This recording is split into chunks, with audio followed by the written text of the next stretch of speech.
နေ့ဗီဒီယိုမှာဒါမှမဟုတ် soft နဲ့ green screen ဖြောက်တဲ့မျိုးပြောပြအောင်မှာဖြစ်ပါတယ်။ဒီတော့ဖြောက်ချင်တဲ့ green screen ကိုအဲ့လိုမျိုးထည့်လိုက်မယ်။ပြီးလို့ရှိရင် color tab ထဲကိုသွားမယ်။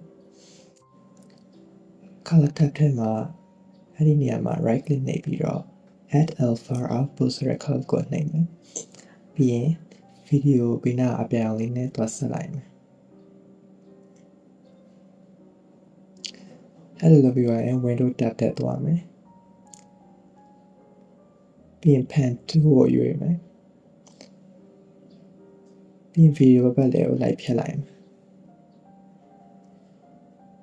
အဲ့လိုဖြတ်ပြီးသွားပြီဆိုလို့ရှိရင် qualifier tab ထဲသွားမယ်။ပြီးရင်အဲ့ဒီမှာ 3D qualifier ကိုရွေးပြီးတော့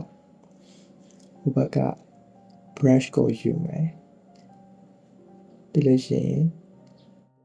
video မှာပြရတဲ့အတိုင်းလုပ်မယ်။ပြီးရင်ဒီနားကအဲ့လိုခလုတ်လေးကိုနှိပ်လိုက်မယ်။အဲ့ဒါဆိုရင်တော့ green screen ဖြောက်ထားတဲ့ပုံစံကိုမြင်ရပြီဖြစ်တယ်။ဒါပေမဲ့နည်းနည်းလေးလိုနေသေးတယ်။အဲ့ဒီတော့သူ့အောက်ထဲမှာပါတဲ့ tool တွေနဲ့နည်းနည်းလိုက်ညှိလိုက်မယ်ပေါ့။အဲ့ဒီ display ကိုတော့အပြည့်တင်ပြီးတော့ကျန်တဲ့အားတွေကိုလိုတလောက်လေးလိုက်ပြီးတော့ချိန်လိုက်လို့ရှိရင်အဆင်ပြေပါတယ်။ tutorial ရတော့ဒါပါပဲ။ Thanks for watching.